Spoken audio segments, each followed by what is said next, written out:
What is going on, folks? Welcome back to another episode of the Locked On Pitt podcast, your daily podcast covering the Pittsburgh Panthers, part of the Locked On Podcast Network, your team every day. And folks, today we are going to talk about Pitt's bad loss in the ACC tournament. They fall against Boston College, and folks, it was not a good game. It was a bad performance, and there are a ton of troubling quotes after the game from head coach Jeff Capel that could set the tone for how this thing goes. We'll talk about the viability of him coming back next year. We'll talk about this game in particular. We'll talk about the comments. We'll talk about it all overall. We're going to talk about a lot here today on the Locked On Pitt podcast. We're going to delve into this program and where they're at right now. All of it's coming up, folks, in a minute. Thanks for listening.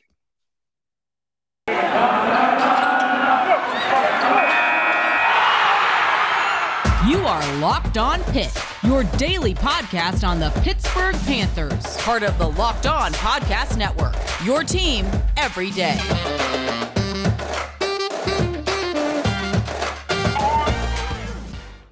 What's going on, everybody? Welcome back to the Locked On Pitt podcast, your daily podcast covering the Pittsburgh Panthers. And folks, as always, thank you for making Locked On Pitt your first listen every day, folks. Always appreciate it.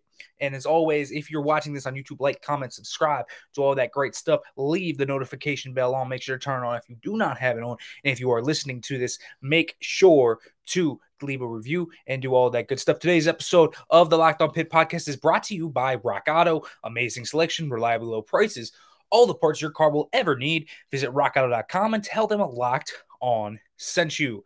Now, folks, so much of this season for Pitt has been a roller coaster, and it's been an up and down affair. And that's really going all the way back to when this team knocked off North Carolina, and it felt like this team might start to be turning a corner in some manner. It felt like the team might be starting to find a groove. It felt like the team might be starting to figure things out. But as we've kind of come along more and more, and the season has wore on, and more has been revealed on this team, and the layers, and how tired this team gets, how exhausted this team gets, and how this team really goes on. The underbelly has just really been shown.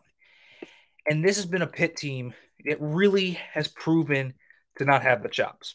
Losing by 20 to a bad Boston College team, not even scoring 50 points, shooting only 45 shots, only 40%. A lot of really dumb plays in this one as well by multiple players. This game was terrible. This game was bad. Everything about this game screamed incompetence. And really, this was a game where outside of John Hughley, there's not a lot to look good at. Mogi played fine as well, and he always has showed up when they've needed him. But this game encapsulated everything. Not a good shooting team. The three-point line is terrible. They get beat on the perimeter by a team that is not a good three-point shooting team. They get beat down low a lot by guys like Chasen Post, who really was doing a great job in the second half. This was a team that looked completely out of it. They looked completely disinterested. 14 turnovers, a lot of them bad turnovers. This was a game where Pitt couldn't get anything going offensively. This was a game where everything seemed to be out of line. And this team, it was the encapsulation of everything. This team has a ton of issues. This team overall has a lot of things to worry about. And while this game is just one tip of that iceberg that we've talked about of the past 4 years of the Capel era and the previous 2 of the Kevin Stallings era, ever since Jamie Dixon has left Oakland, this program has been down in the mud. This program has been terrible. Just when it felt like things were breaking through last year, obviously the situation between Champagnie, Toney, and Johnson happens. And so now, really, I could talk about this game and what happened, but a lot of it doesn't matter. It's the same stuff that I talked about all year. It's the same stuff. So why should I be talking about anything really when it comes to that? When it comes to this game, why does it matter as much? It doesn't. This is just another game. This is just another check mark on the mess that is Pitt men's basketball. And that's the sad part. This is a sad day for Pitt men's basketball. But it's more than that. It's more than just a loss. It's more than just the state of the program. It's about the vibe you're getting overall from everyone within it. And Jeff Capel right now, he's in a tough spot. Heather Lyke's in a tough spot. The players are in a very tough spot.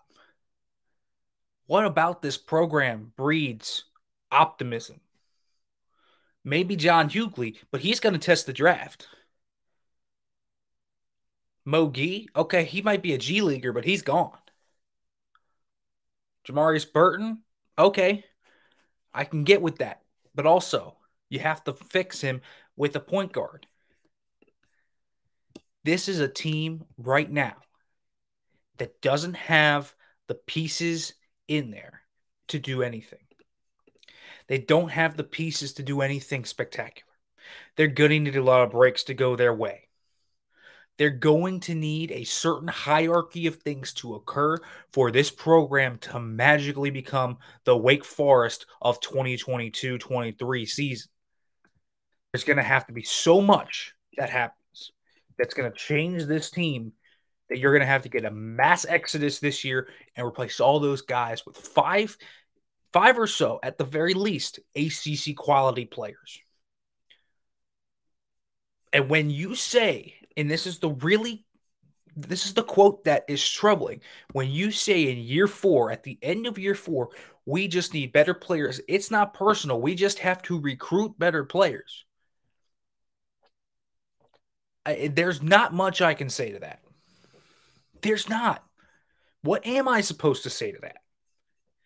What about this team? What about this coach? What about this program? What about this situation says Jeff Capel's the answer? And that's what I bring up. You can say as much as you want that he couldn't have dealt with the Tony situation, the X situation, and Champagne. That triangle, it came together. It came together like a storm. I get it. Horton and Nike got hurt. Champagne leaves for the NBA. Trey McGowan's transfers because he wants to play point guard. There's so much that has happened that is not good. But at some point, when all these things stack up, and at some point when you look back at it, and you look at the disoriented nature of this program, the lack of organization, the lack of culture building, the lack of cohesiveness throughout the messaging, the play, the patterns, what are the motifs we're actually looking at when we watch this team, when we watch this program? It's the same thing played 4 times over. And that's what we have to talk about.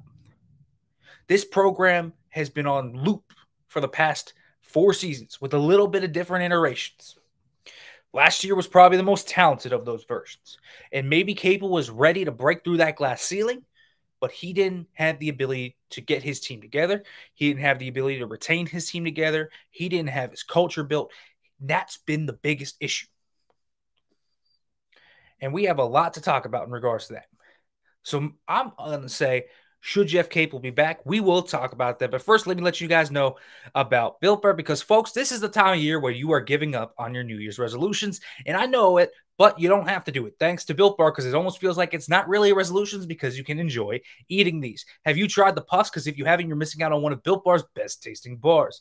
Puffs are the first ever protein-infused marshmallow. They're fluffy, they're marshmallowy, and they're not just a protein bar, they're a treat, and they're covered in 100% real chocolate. Folks, that's right, 100% real chocolate. All Built Bars, including Puffs, are covered in 100% real chocolate, so you can replace your candy bars with these. But however, here's the catch. You get low calories, low sugar, low carbs, high in protein. You get all the benefits of a protein bar while having the taste of a candy bar. So, folks, all you have to do is go to Built.com, use the promo code LOCKED15, and get 15% off your order. Use the promo code LOCKED15 for 15% off at Built.com. Man, do I love March Madness, and I love those brackets, but I can't remember the last time I actually went deep or even won money. I'm hedging my bets this year with Stat Heroes NCAA Pick'em contest, because Stat Heroes NCAA single game Pick'ems put the star players against each in an amazing hybrid between fantasy and sports gambling. Take control back from those handicappers that always seem to take the advantage. Stat Hero gives you the advantage, resulting in their gamers winning 4 times more often. Why? Because Stat Hero eliminates the mystery about who or what you are going up against. In addition to their pick'em games, they also have dozens of lineups you can comb through to take the lead or head-to-head. They simply post sets of players for you to take on with a set of players you choose. Stat Hero is the easiest and fastest way to get your sports action fix. The simple, sleek gameplay will have you playing in minutes. This is what daily fantasy was meant to be. Sign up free right now at stathero.com/lockedon and use the promo code for a 100% deposit match. That's stathero.com/lockedon. Use the promo code LOCKEDON for a 100% match. stathero.com/lockedon. Promo code LOCKEDON. Terms and conditions apply. All right, folks, welcome back to the Locked On Pitt podcast as we are delving into this situation of Jeff Capel and everything that is going on here throughout this Pitt program, and it's a mess. And I posed the question before the break. Is Jeff Capel the guy for the job? And that telling quote, when you say, we need better players, it's a telling quote. It showcases the lack of ability he has to think he can turn this around. Of course he does. Of course you have to turn it around. But the recruiting is not up to standard now. And really, the point is that this team doesn't have any recruits. This team doesn't have the talent needed to be at a level that will save Jeff Capel's job next year. This team has none of that. This team doesn't have the structure. It doesn't have the built-in blocks to do that. And it's Jeff Capel's fault to a large degree. You can't say we need better players when you go into years 5 with maybe only 5 guys that you can trust as building blocks at the most. That's if none of them transferred. And this year you came in with 6. I get that the Nike injury would have made a difference. It definitely would have. And I'm not going to act like it wouldn't have. But that's still only 6 players. There's no one else on the bench you're going to trust to come in, play significant minutes, and give you quality minutes both on offense and defense. This is a team that has a lot of issues. This is a team that has to go through staff changes. This is a team that needs everything. It needs everything. And I'm being real. This team right now, it doesn't look like a team that's going to go anywhere. And Jeff Capel, in the last 6 seasons, has continuously fallen apart at the end of the year. The team has tuned him out. And the teams have not gotten better. The chemistry issues are real. Ever since Blake Griffin left, this has not been an absolute epiphany for him. Ever since Blake Griffin left, he's been falling down the skid marks. He's been falling down the hill. He's been a guy that is falling apart. He has been a guy that hasn't gotten things to work together. And that is really the summary of this entire thing. We are not seeing a problem anymore. We are not seeing a one-year isolated problem. And yes, he talked about how everything you look at from the time he was here to before he was here, it's gotten better. The structural improvements to the facilities have gotten better. The talent level has certainly gotten better. You've produced guys like Justin Champagnie, who's going to be in the NBA. You have guys that are talented enough to play on a Power 5 level. You have guys like Adi Stoney, who are major contributors on NCAA tournament teams. And so the talent level is there. John Hughley's a stud. He's recruited fine. He just hasn't been able to build a culture. And if you know anything about doing it, building a culture is one of the biggest things you do in any sport. And especially in men's basketball, if you don't have a culture built, you're going to see what you have at Pitt, which is dramatic turnover, which is late season collapses, which is an inability of a head coach to get through his team. That's been the issue. It's been the issue. The management of the person has been the issue for Jeff Capel. And that's what I mean. What has Jeff Capel done to prove he doesn't have that as an issue anymore? And he hasn't done anything. And so when I talk about Jeff Capel being an issue, that's what I'm talking about. He hasn't been a great in-game coach ever. So he has to make it up in some way. The issue is he hasn't been able to make it up in other ways. His culture management isn't great. And now his recruiting, without the ability to sell a vision, has fallen apart. Why should I believe he's going to be able to bring in multiple guys from the portal? He's brought in a few before. Burton, Gee, good players. Not a lot of Mohamedou Gees out there. Can you identify the right guys and bring in not one, not two, not three, but probably 4 or 5 ACC level players? It's a lot to ask. It's not a likely ask.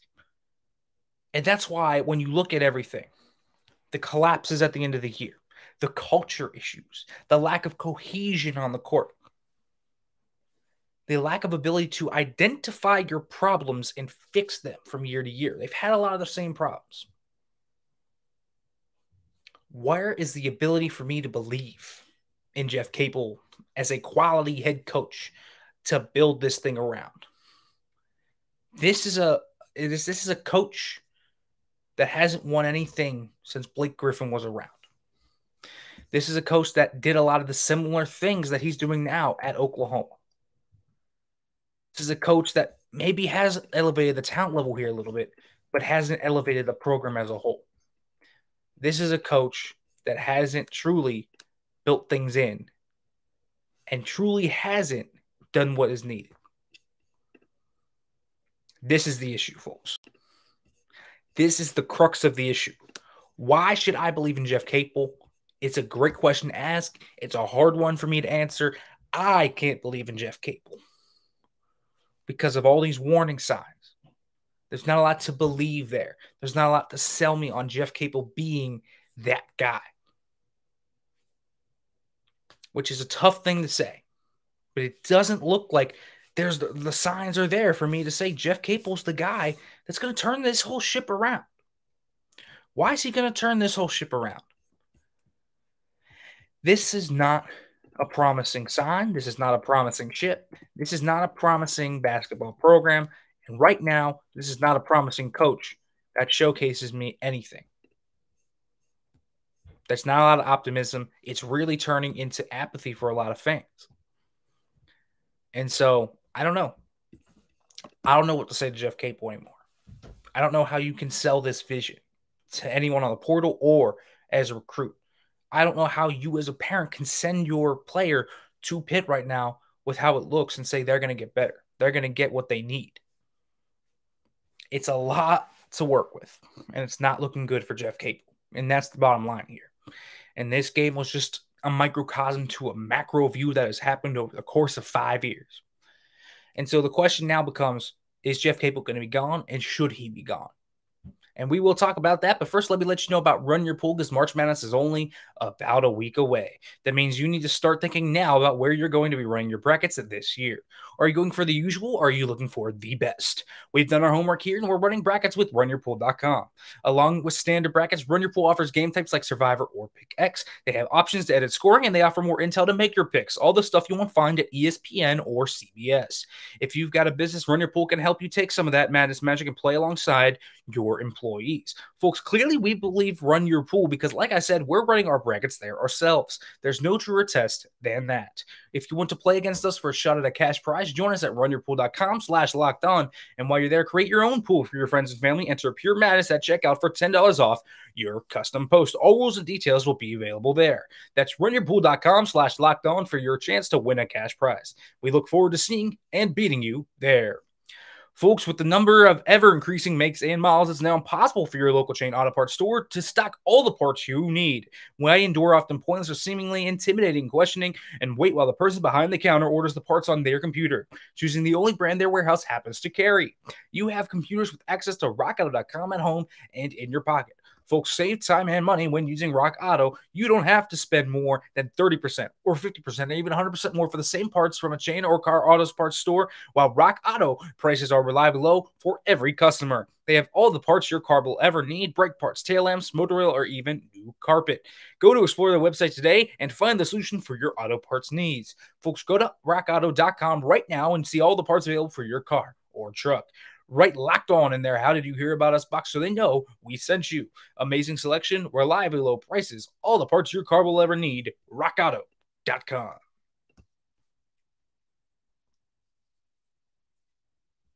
What's going on, folks? Welcome back to the Locked On Pitt podcast, as we have finally gotten to that point. We're going to discuss this question. It's a question that's pertinent. It's a question that's on everyone's mind. How does Pitt move forward? What do they do? That's an albatross of a buyout, folks. $15 to $17 million. It's in some of that figure range. We know this. And then it drops to a lot next year, by 10 plus million. Very manageable next year. But, folks, this is a game that is really driven by coaches. If you have a good coach in college basketball, you're probably going to have a good team. You can recruit, you can play X's and O's, you can build a program, you can build a culture. That's the bottom line of college men's basketball right now. And so when I talk about if Jeff Capel should come back next year, I talk about all the factors I just listed. What has he done to prove anything? What has he done to get the benefit down? He's done nothing. To me, with the whole totality, with what we've heard from his quotes, with what we've heard and seen from this program, this is not a guy that should be in. This is not a guy that should be here in 2022-23. Right now, I think a mutual separation would work. The issue is, can you really, and I mean this, can you really pay a buyout of $15 to $17 million? I'm going to be real, folks. This is 100% an easy answer. I don't think they're going to pay it. It's a lot of money. There's a lot of considerations to go into it. But right now, remember, they are still in an area where they have to invest in their football program. Pat Narduzzi needs an extension. They're going to need some donors to put this out. And Jeff Capel has no incentive. Zero incentives to negotiate this down. It's not like Pitt's been great to him. And I say that because there are a lot of things underlying here that it makes the situation a real messy mess. It's terrible. It's a bad place to be in as a program. It's a bad place to be in.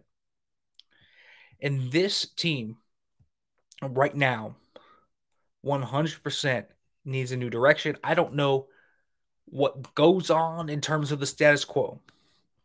But what does actually bring him back for year 5 do? Again, this is a team that collapsed again down the stretch for a 4th straight season. The only considerations you have to have are 100%. And I mean this 100%. The only thing you can sell on optimism is the transfer portal. Because the strategy is now, hopefully, we get lucky in the portal when we land 4 to 5 guys. That's the strategy. It's not a viable strategy in year 5. It's not. You have to be building something. You have to be building towards something. You have to show progression. There has been no progression shown in Jeff Capel's career. In his tenure, this program has not shown progression. The only thing holding it back is that albatross of a buyout. That might be the only reason he comes back next year. And then you have to put a cost and effect analysis against that. Is it worth paying that out if donors are willing to pay, say, half of that?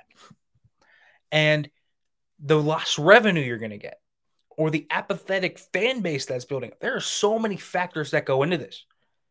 Because the apathy coming into the fan base that's going to leak in after 7 seasons of substandard basketball, it's going to be tough. And even when you become really good, sometimes those apathetic fans never come back. And that's what I think some people do overlook here, is that apathy, it's not just a lack of care in the program. It is. But sometimes when you start to care about the program less and it goes out of your life, even when that team becomes good again, you don't care enough to come back. That's something that people have to realize. Sometimes you never get those fans back. You'll get some fans back, but not every single one will come back. You'll have a loss. You'll have a certain net loss at the bottom line, because people, once they see they don't need that in their life, it doesn't matter how good you get, they're just going to go on with their day. And so there's a certain stigma that's coming about in this program right now. It's a mess. Jeff Capel probably isn't the guy, but you're kind of stuck with that terrible buyout. What do you do? It's a very tough situation to be in with Heather Lyke, but you have to organize this as an athletic director. If you are Heather Lyke, this is the defining moment of your Pitt athletic director tenure.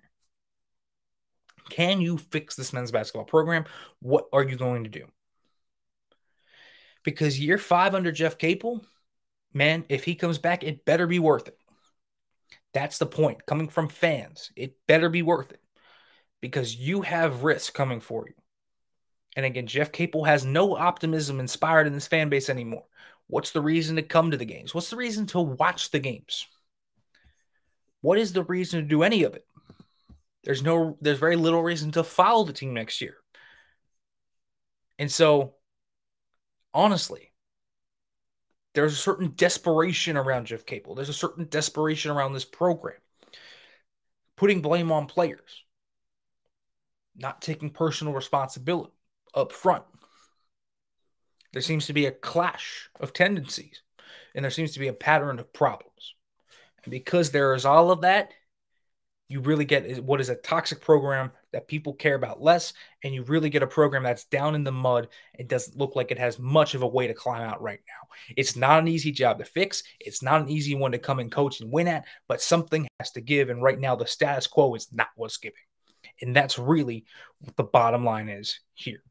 All right, folks, as always, thanks for listening to the Locked On Pitt podcast. We'll be back tomorrow, talk maybe a little bit more about this as well, but we're going to talk a little spring ball too here coming up. We'll talk about football. We'll talk about the quarterback competition and all that's coming up with Pitt football. So it's all coming up tomorrow on Locked On Pitt. Folks, as always, thanks for listening. And as always, hail to Pitt.